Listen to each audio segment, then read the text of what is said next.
power-up. Two alliances of video game characters and their human operators are trapped in an arcade game.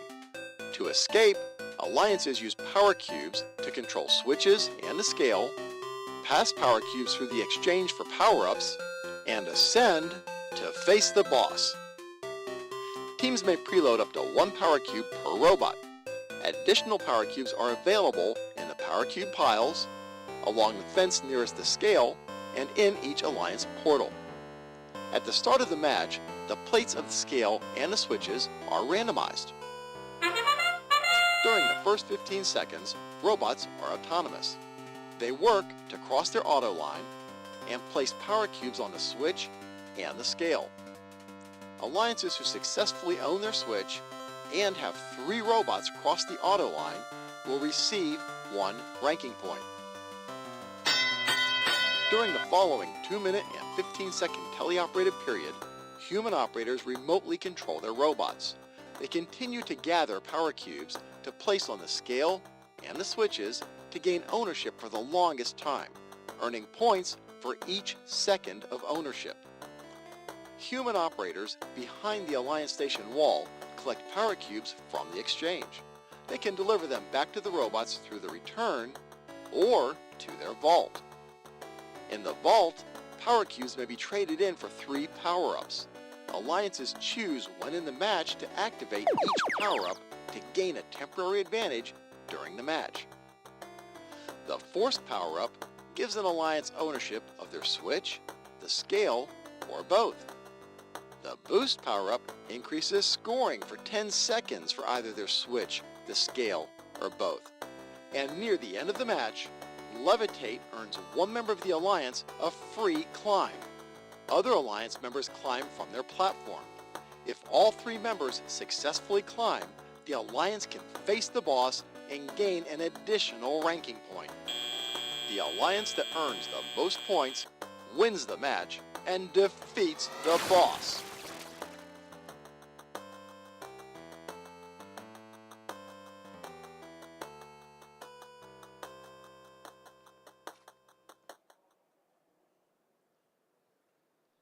And here we are, live on the first power-up playing field known as the arcade. This is an amazing field this year.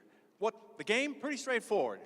Gather the power cubes, use them to control the scale or the switches, or trade them in for power-ups. The end game, get on the ramp, climb the rung to try to face the boss. Now, we know you have a lot of questions about the game, so you can tweet them to us at #AskFirstPowerUp. Hashtag #AskFirstPowerUp, and we'll answer those in a few minutes. Oh, and look, here comes the first robotics competition boss himself, Frank America's here. Hey, Blair, how we doing? Happy kickoff. Hey, happy kickoff to you. I'm telling you, I am so excited. The atmosphere in the other room is just so electric with the teams here, and they're starting to stream in right now. I think we've got a great game here. The teams are going to figure it out for us, but I'll tell you, I think they're up to the challenge. Even if you have never seen or played a classic video game before, I think there's going to be a lot of excitement in this game. I'm so excited. We are going retro. We are in the 8-bit world now. Yeah, we are. Let's explain some of the features of this year's game. Now, okay. This big thing right here. So this is the scale. Okay, it's big. It sure is big. And I'll tell you, not only is it big, but it moves. And what we need to have is when we got the teams out here on the fields, you know, safety is always #1 for us. We say it again and we say it again, and I'm going to say it again for the 100th time. Nothing they are doing is more important. Nothing they are doing is more important than being safe. Right. We just want to make sure when they're out here, they're safe in their shops and safe all the way around. So not only is this big, but it moves. So safety first, safety first. So you're trying to get ownership of this scale, and at the end of the game, the end game, there's a lot of activity around here. There's a lot of activity here. Teams can get points by being on the platform. They can earn points also by being above the yellow bricks here with their robots. Now, if they use the rung to do that, they're going to just want to pay attention to that because 3 robots on this rung could get a little cozy. Okay, 3 robots from that 15, 18-inch rung, seriously? It's going to be a little tight. Hang tight. Hang tough this year. Okay, this is the big scale. We've got a couple smaller scales. This is the switch. This is the switch over here. For both the switch and the scale, the key is ownership. So you get points by the number of seconds that you own the switch or the scale. Very different this year. It doesn't matter if it takes you 1 cube to get ownership or 10 cubes. Seconds is the important thing. Very different this year, something for teams to pay attention to. Okay, that's a big change from years past. Big change. So we're going with a clock this year, and you can see that when you have ownership, the lights are blinking. Yep, sure does. Okay, well, great. Thanks for the tour. Thank you. All right.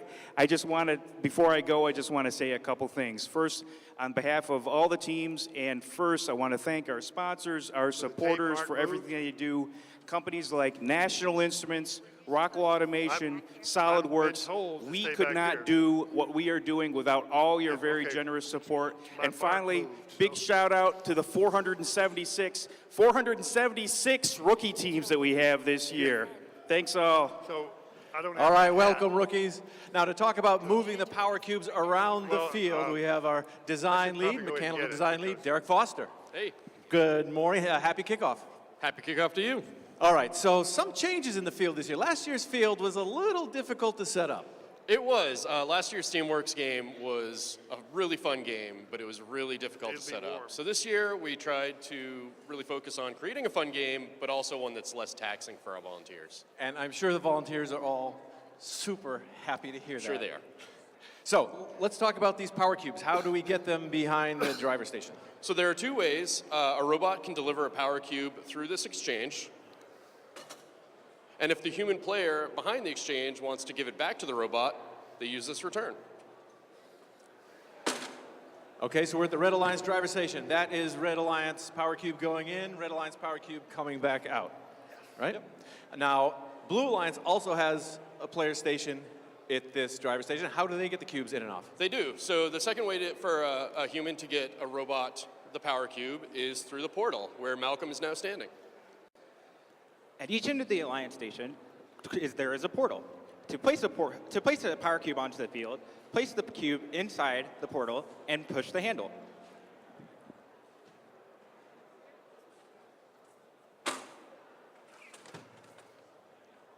Pretty simple. Pretty straightforward. Absolutely. Well, gorgeous field. Malcolm, Derek, thanks. Like, the teams are loving it. They're all over this field. Nice job this year. Thank you, Blair. Next up, we're going to go to the vault. Let's make our way back there.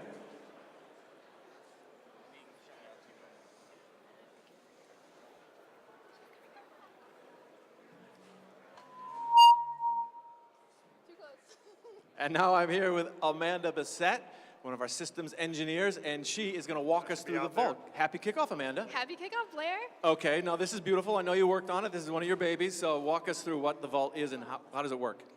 So the vault is where the teams can take the power cubes they get from the exchange and put them into these three columns for force, levitate, and boost. Okay, and what does each of these do? Let's start with force. So force gives the Alliance ownership of a switcher scale for a certain period of time, depending on how many power cubes they put in here. Levitate credits a free climb for a robot at the end of the match. You need 3 cubes for levitate. And boost doubles the points of a switcher scale for a certain period of time, depending on how many power cubes are played. Okay, so really cool. Levitate is the only one that you need 3 power cubes for? Correct. Otherwise, it's all strategy. It's all strategy. So playing these and knowing when to play them is pretty critical in this year's game.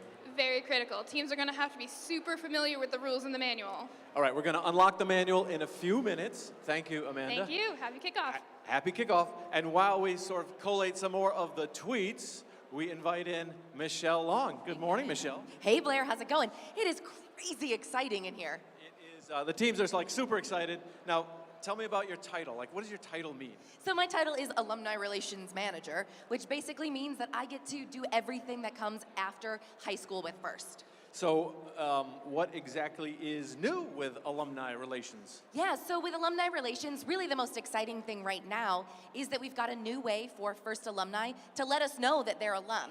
So if you go into your First profile, you can answer a question that lets us know you're a First alum, and then lets us keep you up to date on all the cool stuff going on.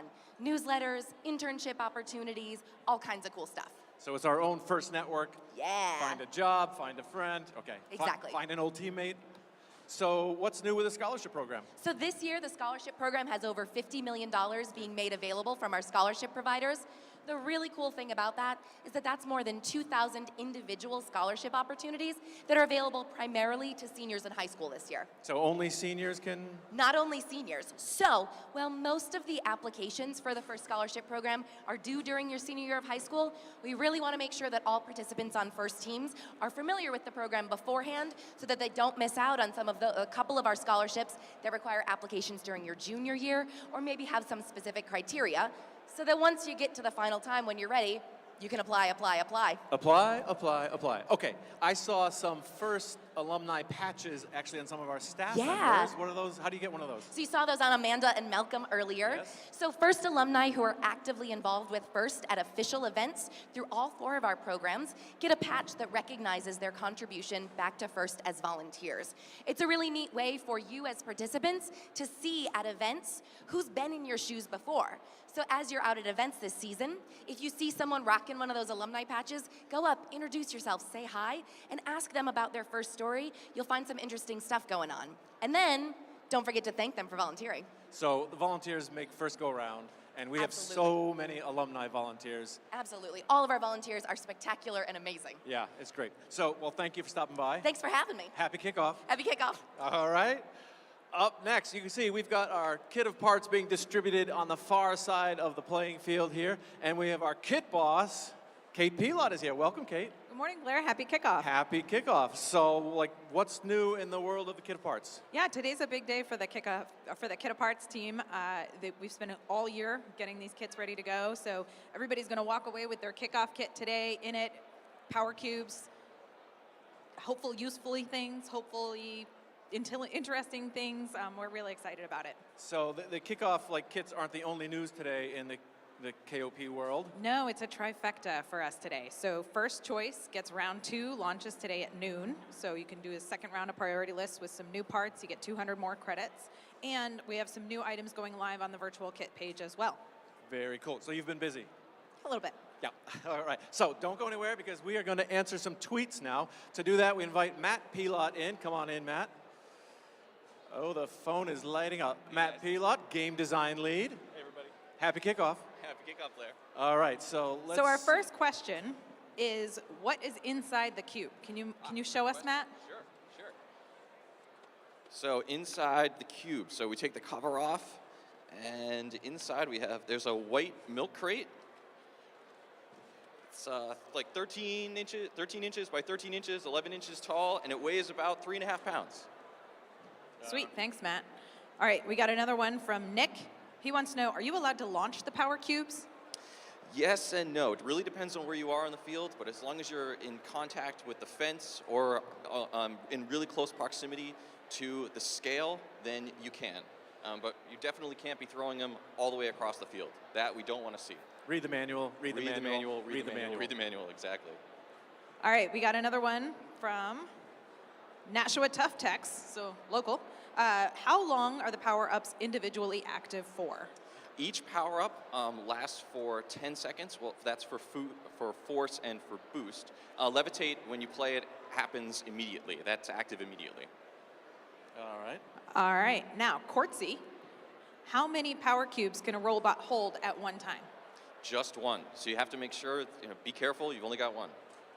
So, and can robots start with a power cube? Absolutely. Yeah, you can start with one, and then you can only manipulate one as you move around the field. And robot starting position is where? Against the drivers? As long, you can start against the player station wall, but outside of the exchange zone, which is this area right in front of the exchange. Which is now crowded with hundreds of people. Yeah, thousands. Right, exactly. All right, do we have one more? All right, this last one's about power-ups again. From Blake. Blake wants to know, multiple power-ups at the same time? So multiple power-ups can't be played at the same time. If a team plays a power-up and there's a power-up that's active, if I go and play mine, then it gets queued and your power-up will become active immediately upon when the opposing alliance's power-up ends. Look who's here, it's Big Wig Bossy. Hey, Don. Hey, Blair. Good morning. Good morning. Well, I don't have any questions because I've already read the game manual, but I do want to congratulate Matt and the team on an amazing game and the whole engineering team on a really beautiful field. It's for those of you that aren't here in person, I can just tell you it's super exciting. It's great. Excellent. Thanks very much, Don. We really had a lot of fun, really diving deep into the world of 8-bit gaming to make this one happen. Now you got to get started on next year. Right. So how many teams we have around the world? So I think as of this morning, we've got 3,652 teams, and they'll be competing at 160 different events. And 27 countries are participating this year. 27 countries participating. So we grow. We're growing, and we have new events this year in Turkey, in Mexico, in China, in Canada, and here throughout the United States. So a lot of new events as well. Well, there's a lot of energy in this room. A lot of people here trying to get to the game, which the field is absolutely overrun right now. So I think it's time to unlock the code. I think that's a great idea, Blair. You ready? Let's go. Let's do it. Hey, look, it's the first arcade game there, and it's Super Woody. Hey, I just need one more point so that I can get the code to release the game manual. There it is. Yes. Woohoo! The code is released. Write that one down, tweet it, text it. It's going live. Read the manual, read the manual, read the manual. Thank you for joining us today at the kickoff. Good luck in your build season. Good luck at the competitions. We know it's going to be a great year. First Power Up is launched. Have a great year. Good year.